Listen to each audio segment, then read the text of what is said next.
नमस्कार दोस्तों। कई बार ऐसी घटनाएं होती है जो देश ही नहीं पूरी दुनिया को हिलाकर रख देती है।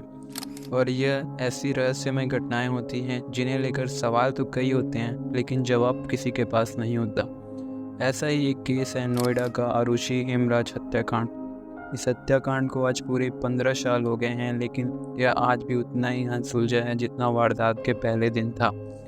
इस केस में यह रहस्य भी अभी भी कायम है कि आखिर 15 मई 2008 की रात किसने पहले आरुषि और फिर हेमराज की बेरहमी से कत्ल कर दिया। आरुषि हेमराज हत्याकांड में मुख्य आरोपी आरुषि के पिता नुपुर और राजेश तलवार को ही बनाया गया। सीबीआई की विशेष अदालत ने दोषी करार देते हुए वर्ष 2013 में उम्र कैद की सजा भी सुनाई थी। वहीं इलाहाबाद हाई कोर्ट ने सीबीआई जांच में कई खामियों का जिक्र करते हुए आरुषि हेमराज मर्डर में वर्ष 2017 में राजेश और नुपुर को सबूतों के अभाव में बरी कर दिया। आरुषि तलवार के कत्ल की खबर सबसे पहले 2008 में आज ही के दिन यानी 16 मई की सुबह उस वक्त सामने आई थी जब तलवार परिवार की घरेलू सहायिका काम करने घर पहुंची। घरेलू सहायिका जब आरुषि के कमरे में पहुंची तो उसका शव बेडरूम में पड़ा मिला। वह चीखती हुई राजेश नुपुर के पास गई। इसके बाद मीडिया की खबरों में जानकारी सामने आई कि घरेलू सहायक हेमराज घर में आरुषि की हत्या करके नेपाल फरार हो गया है। आरुषि की हत्या के बाद जब पुलिस वहां पहुंची तो हेमराज को ही कातिल माना जा रहा था। इसी के साथ नोएडा पुलिस भी घेरे में आ चुकी थी। नोएडा पुलिस पर दबाव बहुत ज़्यादा था और जांच के दौरान हत्या के 2 दिन बाद यानी 18 मई 2008 को पुलिस ने बताया कि हत्या सर्जिकल ब्लेड से की गई है।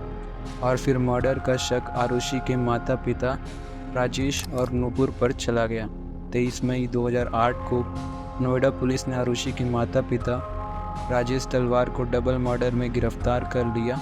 तत्कालीन मायावती सरकार ने 1 जून 2008 को पूरे मामले की जांच सीबीआई को सौंप दी। जांच की कड़ी में आरुषि और हेमराज की कत्ल में सीबीआई ने राजेश को तलवार को गिरफ्तार कर लिया। फिर उन्हें संदेह के आधार पर छोड़ दिया गया।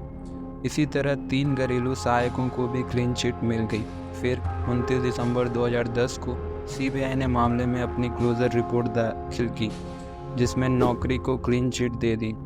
इसी के कारण सीबीआई ने आरुषि का शक माँ बाप पर जताया। इसके बाद क्लोजर रिपोर्ट को ही चार्जशीट मानकर मुकदमा चला। फिर आरुषि मर्डर केस में 26 नवंबर 2013 को सीबीआई कोर्ट ने नुपुर और राजेश तलवार को दोषी मानते हुए उम्र कैद की सजा सुनाई।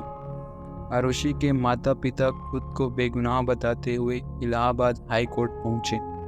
12 अक्टूबर 2017 को हाई कोर्ट ने मामले में आरोपी तलवार दंपत्ति को सबूतों के अभाव में बरी कर दिया था। इसी के साथ यह रहस्य अब भी कायम है कि आखिर 15 से 16 मई 2008 की रात को किसने किया था। और आरुषि हेमराज के हत्याकांड में यही अभी तक का अपडेट है। ऐसी वीडियो के लिए इस चैनल को सब्सक्राइब करें।